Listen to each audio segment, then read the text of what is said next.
Saludos, amantes de Star Wars. Hoy, en Galaxia Sonora, les presentamos un nuevo viaje a la galaxia muy lejana. Nos adentramos en la epopeya, Thrawn Ascendencia, El Caos Crece, la primera novela de esta emocionante trilogía, una adición emocionante al inigualable universo de Star Wars. Prepárense para experimentar una narración que los llevará a través de las intrigas, desafíos y aventuras que solo el gran almirante Thrawn puede ofrecer. Ajusten sus comunicadores y déjense llevar por esta historia. Capítulo 7. Killori no esperaba que el Chiss llamado Thrawn volviera a arruinarle el día nunca más. Evidentemente, deseaba que no lo hiciera. Pero allí estaba, en la base del gremio 447, preguntando específicamente por Killori de Wandualon. Y ahora como capitán, para rematarlo. Killori no sabía gran cosa sobre los rangos militares y procesos de ascenso de los Chiss, pero tenía la impresión de que Thrawn era más joven que la mayoría de Chiss de ese rango. Teniendo en cuenta lo que había pasado en Kinos, unos años antes, suponía que no debía sorprenderse demasiado. Me alegro de volver a verlo, Killori de Wandualon, dijo Thrawn, mientras acompañaba a Killori al puente. Gracias, dijo Killori, echando un vistazo alrededor.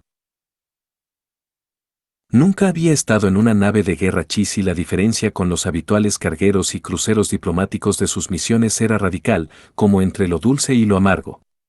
Puestos de armas, puestos de defensa, paneles de estado, infinidad de monitores, un destacamento completo de pieles azules en uniforme negro, ¿está familiarizado con el sistema Rapak? Le preguntó Thrawn. Killori apartó su atención de las luces y pantallas, esforzándose por mantener quietas sus aletas de las mejillas. Rapak. Uno de los sitios que Yib el Benévolo tenía sometido a bloqueo, ¿no? Sí, estaba seguro. Killori no sabía qué tramaba Yib, si el Benévolo anexionaría directamente el sistema o dejaría a los Pacos como tributarios. Pero, en cualquier caso, no tenía ninguna duda de que los Nicardon estaban allí. ¿Qué buscaba Thrawn en Rapak? Explorador, dijo Thrawn. De repente, Killori recordó que le había preguntado algo. Sí, conozco el sistema, dijo, volviendo a esforzarse por mantener quietas sus aletas. De difícil acceso. Y tampoco hay nada demasiado interesante que ver. No crea, le dijo Thrawn. En todo caso, es nuestro destino. Señaló el puesto del navegante. Cuando quiera. No tenía elección, reglas del gremio aparte, Killori no podía decirle a Thrawn que los Nicardon estarían encantados de hacer trizas una nave de guerra Chiss, como la de cualquier otro intruso no deseado. Aparte de otras consideraciones, semejante advertencia podía llevar a Thrawn a preguntarse por qué Killori sabía tanto sobre Yib y los Nicardon y dónde se había enterado. Por eso Killori llevaría a los Chiss hasta Rapak, como le habían ordenado. Y le suplicaría a la gran presencia que el supervisor Nicardon del sistema se tomase el tiempo necesario para sacar al valioso y completamente inocente explorador de su nave, antes de destruirla por completo. Lo deseaba fervorosamente. El puente estaba en silencio cuando Samacro llegó, con solo los puestos de mando, timón, armas y defensa ocupados. Además, por supuesto, del explorador alienígena sentado en el puesto del navegante y los dos guardias armados con charriks instalados a los lados de la escotilla que lo vigilaban atentamente.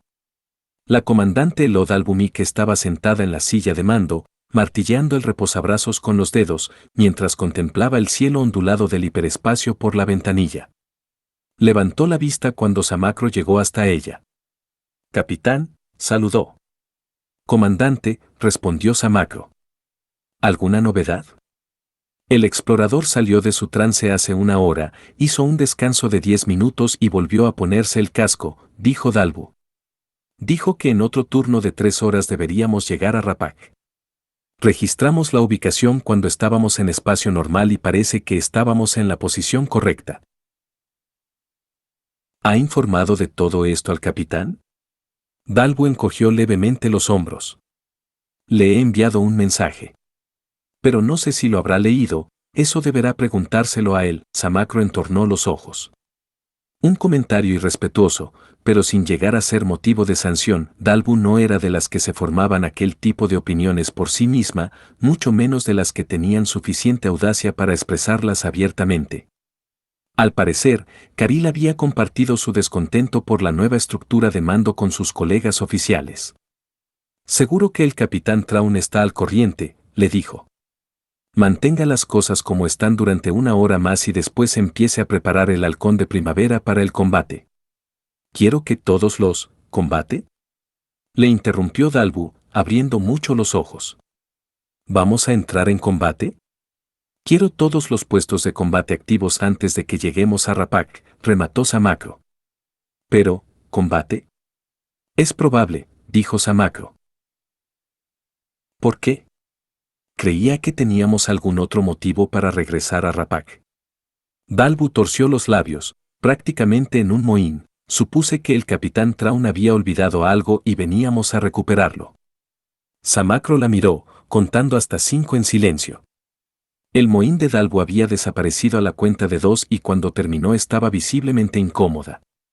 Le sugiero que se guarde sus comentarios despectivos sobre el capitán, le dijo Samacro, en voz baja. Su estado mental no es asunto suyo, ni su aptitud de mando, ni su autoridad para dar las órdenes a bordo de esta nave. ¿Queda claro, comandante?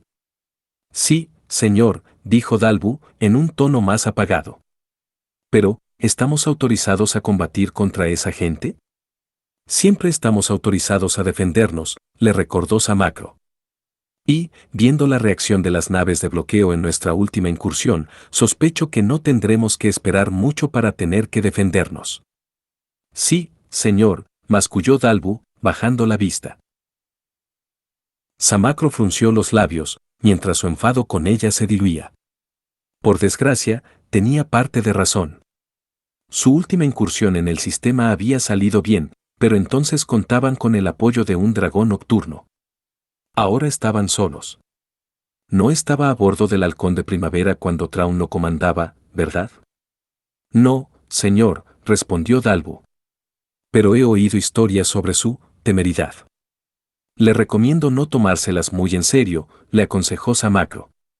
Que Traun no explique su estrategia de antemano no significa que no la tenga. Sea lo que planee para hoy, nos sacará de esta. Respiró hondo y volvió a mirar por la ventanilla. Créame. Había llegado la hora. El reluciente disco de la gran presencia se alzaba imponente ante los ojos ciegos de Quilori. Su rugido ondulante resonaba en sus oídos sordos. Echó mano a ciegas a la maneta del hiperimpulsor que tenía a la derecha, quitó el seguro y la sujetó. Esperó a que el disco llenase toda su visión y empezó a empujar la maneta. Esperó otro poco, saboreando la experiencia, y desactivó el bloqueo auditivo de su casco. La gran presencia se esfumó cuando el leve rumor de voces chis llenó sus oídos. Se quitó el casco, parpadeando mientras sus ojos se adaptaban a la tenue luz del puente, y miró por la ventanilla. Habían llegado. Miró alrededor distraídamente. Todos los puestos estaban ocupados, pero ninguno de los chis parecía observarle. Con movimientos leves, metió la mano en uno de los bolsillos de su tarjeta de identidad y activó su comunicador.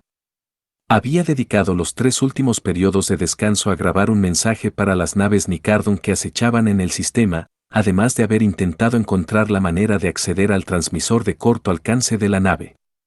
La voz seca del chis del puesto de sensores acalló el rumor de las conversaciones. Quilori echó un vistazo rápido a los monitores, encontró el táctico. Y notó que sus aletas de las mejillas se agitaban. 3 naves estaban virando hacia el halcón de primavera, una desde estribor y las otras 2 desde detrás. Las lecturas del monitor estaban en la ilegible escritura Cheun, pero sabía que eran naves Nicardon. Sus aletas se agitaron con más fuerza. Si los atacantes habían recibido su mensaje y el comandante del bloqueo había decidido que valía la pena salvar a un explorador, quizá no se empleasen a fondo con su presa, como mínimo hasta haberla dejado prácticamente inservible. Si el comandante no se mostraba tan caritativo, Quilori podía hacerse a la idea de que no vería ningún otro amanecer. La cubierta dio una brusca sacudida. Kilori se sobresaltó, esperando ver una ráfaga de fuego láser o un muro de llamas provocado por un misil al atravesar la pared del puente. Pero nada.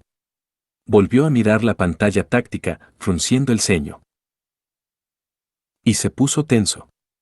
La sacudida no la había provocado un ataque Nicardon, sino el retroceso causado por una lanzadera al separarse de un flanco del halcón de primavera. Vio que la lanzadera ponía rumbo al interior del sistema y del planeta Rapak, a altísima velocidad. Apretó los dientes. Si Traun esperaba que quien hubiera allí escapase, podía dar por perdida su apuesta. Los dos perseguidores que venían por detrás de ellos se desviaron, acelerando en persecución de la lanzadera. Kilori no podía leer los datos de las curvas velocidad/diagonal-intercepción, pero no tenía ninguna duda de que los dos Nicardon la alcanzarían antes de que llegase a Rapakko a la relativa seguridad de los cúmulos de asteroides. La alcanzarían y la destruirían o capturarían, con una ráfaga de fuego láser o la delicadeza de un rayo tractor. En la pantalla táctica vio que el halcón de primavera, con la tarea aparentemente cumplida, se alejaba del interior del sistema y la lanzadera, intentando alejarse de los residuos de la órbita y llegar a un punto seguro para el salto hiperespacial, antes de que el último perseguidor los tuviera a tiro. Kilori se fijó en la pantalla táctica y vio que el Nicardon también había aumentado su velocidad. Frunció el ceño. El último perseguidor. La última de las 3 naves Nicardon que esperaban al halcón de primavera en su punto de entrada al sistema, listas para presentar batalla. Un punto que Traun había elegido entre los escasos vectores seguros disponibles. ¿Habían salido en un punto donde les esperaban 3 naves Nicardon por mera mala suerte? Quizá. Era posible que no conociera lo suficiente el sistema. Pero, en ese caso, ¿por qué no había salido del hiperespacio mucho más lejos del planeta para realizar, al menos, un reconocimiento rápido, antes de arriesgar su nave y su vida con aquel vector? De haberlo hecho, podría haber encontrado una vía o ruta que permitiera que su lanzadera llegase a alguna parte sin que la destruyeran. Sintió que un escalofrío le recorría la espalda. No, Traun no podía ser tan corto de vista. No el Traun de las tácticas de combate que Kilori había tenido la mala fortuna de conocer de primera mano. Lo que solo dejaba una opción, Traun había llegado por aquel vector concreto porque quería que los Nicardon nos atacasen. Kilori miró las baterías de los monitores, intentando encontrar sentido a todo aquello. El halcón de primavera era un simple señuelo, una distracción para que el verdadero intruso se colase en el sistema Rapak sin trabas. ¿Podía haber alguien allí fuera volando sigilosamente hacia el cúmulo de asteroides, con la esperanza de que los Nicardon concentrasen su atención en ellos y no lo detectasen hasta que fuera demasiado tarde? Pero no veía nada en los monitores. Ninguna nave, ningún otro vector, ningún indicio de que hubiese nada más en el sistema. Los Chis debían detectar sus propias naves, incluso en modo oculto, aunque les pasaran inadvertidas a los Nicardon. ¿O no? La nave patrulla Nicardon que los perseguía volvió a incrementar su velocidad. Kilori observaba con inquietud cómo llegaba finalmente a rango de disparo. Abruptamente, como si Traun acabase de descubrir el peligro que se le aproximaba por estribor, el halcón de primavera hizo un giro seco que lo alejó de su atacante. La nave perseguidora abrió fuego con sus láseres de espectro y un gran cascote salió despedido del flanco de la nave Chis. El halcón de primavera cambió ligeramente de dirección y los Nicardon ajustaron su vector para seguirlo. Y, de repente, Kilori entendió lo que sucedía. El objeto que había salido despedido del halcón de primavera no era un cascote arrancado por el ataque de los Nicardon, como creía. De hecho, era una lanzadera Chis. Los Nicardon, que volaban ahora hacia ellos a máxima velocidad, estaban a punto de chocar con ella. Su primer pensamiento terrible fue que la lanzadera se estrellaría contra la enorme ventanilla del puente característica de las naves de guerra de Jib, pero el capitán Nicardon vio el obstáculo a tiempo para esquivarlo. Por desgracia, no del todo.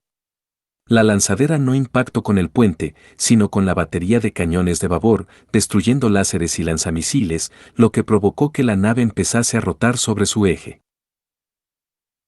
Un segundo después, el paisaje estelar del otro lado de la ventanilla del halcón de primavera giró a toda velocidad.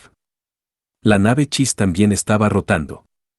Kilori se agarró a los reposabrazos, luchando contra su vértigo, mientras el giro del halcón de primavera colocaba la popa de los Nicardon ante su vista. Una múltiple ráfaga de fuego láser y el feroz fulgor amarillo de los propulsores de los Nicardon brilló con intensidad y se extinguió, delatando que sus motores se habían apagado. Kilori contuvo la respiración, esperando la descarga final que pulverizaría a aquella nave indefensa. Pero no llegó. El halcón de primavera redujo su velocidad, esperando que la inercia de los Nicardon nos acercase. La nave Chi se elevó y avanzó para colocarse sobre la batería de sensores dorsales de los Nicardon, fuera del alcance de sus armas de flanco. En la pantalla táctica aparecieron las líneas verdes de dos rayos tractores uniendo a las dos naves. El círculo borroso de una red paralizante salió disparado del casco del halcón de primavera entre sus proyectores de rayos tractores y envolvió a la nave Nicardon, provocando una descarga de alto voltaje por todo su casco e impidiendo que la tripulación activase el sistema de autodestrucción, si lo tenía. Y, mientras el halcón de primavera volvía al hiperespacio, todas las piezas del rompecabezas encajaron. La lanzadera fugitiva, que Kilori ahora entendió que volaba en modo automático, había sido una maniobra de distracción, estaba claro. Pero no para cubrir la llegada de una segunda nave Chis. Traun estaba solo y los había llevado hasta allí porque quería que los Nicardon no persiguieran. Todo aquello no iba de muerte, destrucción o infiltración, ni siquiera de lanzar un mensaje para Jeep. Traun solo pretendía capturar una nave Nicardon. Y lo había logrado. ¿Explorador?, dijo Traun a su espalda. Kilori se sobresaltó. Sí, capitán, balbuceó. Vamos a viajar hasta un sistema cercano para entregar nuestra presa, le dijo Traun, de una manera tan relajada que parecía que acabase de recoger un pedido en la tienda de la esquina. Después, regresaremos a la estación 447. ¿Necesita tomarse un descanso antes de que nos marchemos? No, de momento no, dijo Kilori. Puede que Traun no se mostrase impaciente por salir de allí, pero Kilori sabía que lo estaba deseando. Bien. Confío que el ejercicio le haya parecido interesante. Kilori tuvo que esforzarse por mantener sus aletas planas y pegadas a las mejillas. Sí, capitán. Ha sido muy interesante. Para un explorador no era nada fácil solicitar una nave para su uso personal, pero Kilori llevaba lo suficiente en la base 447 para haber acumulado una buena cantidad de favores debidos. Más importante aún, tenía material para extorsionar a varios individuos clave. Entre favores y amenazas, no tardó en marcharse de la estación rumbo al sistema Primea, capital de la Unión BAC. 35 horas después ya estaba allí. Primea estaba en la fase inicial de la conquista Nicardon, lo que significaba que Jeep todavía se estaba reuniendo con los líderes planetarios para explicarles los beneficios de unirse al destino Nicardon, con sus naves de guerra en órbita como advertencia de lo que podía pasarles si se negaban. Kilori dio su nombre y le comunicó la urgencia de su misión al primer portero, al segundo y al tercero. 6 horas después de llegar, por fin, accedió al salón del trono de Jeep a bordo del acorazado de combate inmortal. ¡Ah! Kilori, exclamó Jeep, con su atronadora y jovial voz resonando en el opresivo silencio del salón del trono. Sobre sus hombros, como charreteras vivientes, asomaban los pelajes fúngicos de las extrañas criaturas que había elegido como simbiontes. Su mandíbula hendida estaba abierta, en lo que era una sonrisa Nicardon, aunque a Kilori siempre le había parecido que se asemejaba más a un depredador a punto de atacar. Kilori vio que Jeep estaba de buen humor y se sintió levemente aliviado. Las negociaciones con los BAC debían ir por buen camino. Ven. Cuéntame las novedades que traes de labios de la gran presencia. Kilori hizo una mueca, mientras cruzaba entre las dos hileras de soldados Nicardon que lo observaban. Jeep se estaba burlando de él, por supuesto, como se burlaba o despreciaba a cualquiera que no creyera exclusivamente en el bien del propio Jeep, pero, en aquel momento, el reputado ego del benévolo le preocupaba menos que su también célebre temperamento. Kilori nunca le había llevado malas noticias. No tenía ni idea de cómo trataba a los mensajeros que le llevaban malas noticias.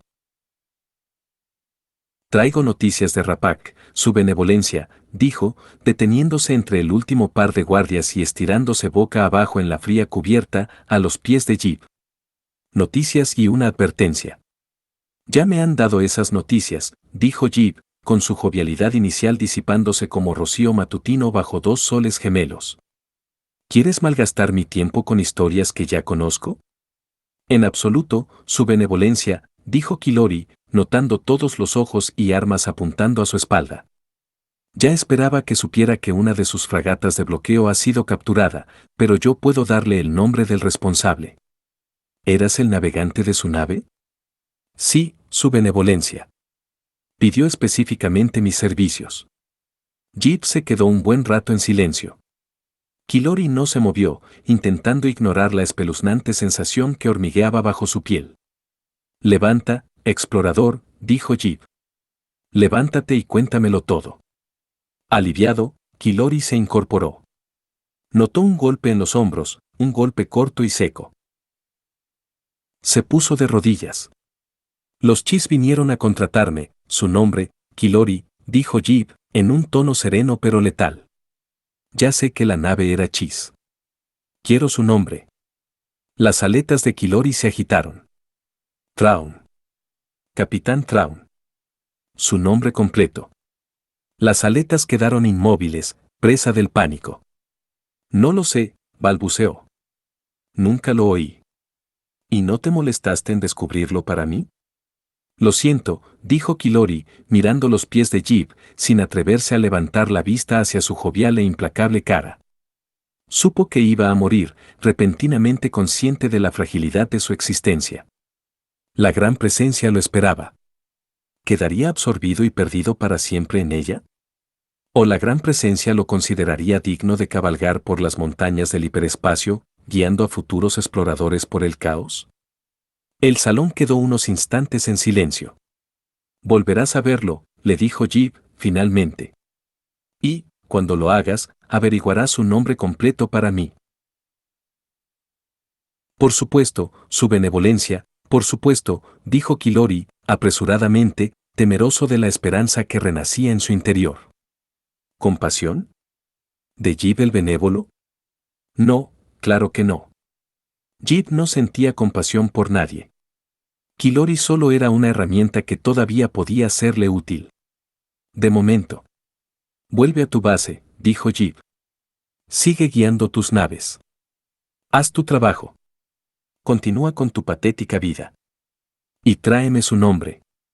Lo haré, le prometió Kilori. Mientras me quede un soplo de aliento, estaré a su servicio. Exacto, dijo Jib, con un destello de su humor habitual aflorando entre la oscuridad. Mientras te quede un soplo de aliento. Así concluimos otro capítulo de Star Wars en Galaxia Sonora. Esperamos que hayan disfrutado tanto como nosotros al traerles esta épica narración. Si desean seguir explorando las maravillas de la galaxia y descubrir nuevas historias, les invitamos a suscribirse y activar la campana para recibir notificaciones de futuras narraciones y audiolibros. Agradecemos su apoyo continuo y les recordamos que la fuerza siempre estará con aquellos que buscan conocer más sobre esta fascinante saga. Hasta la próxima aventura en Galaxia Sonora.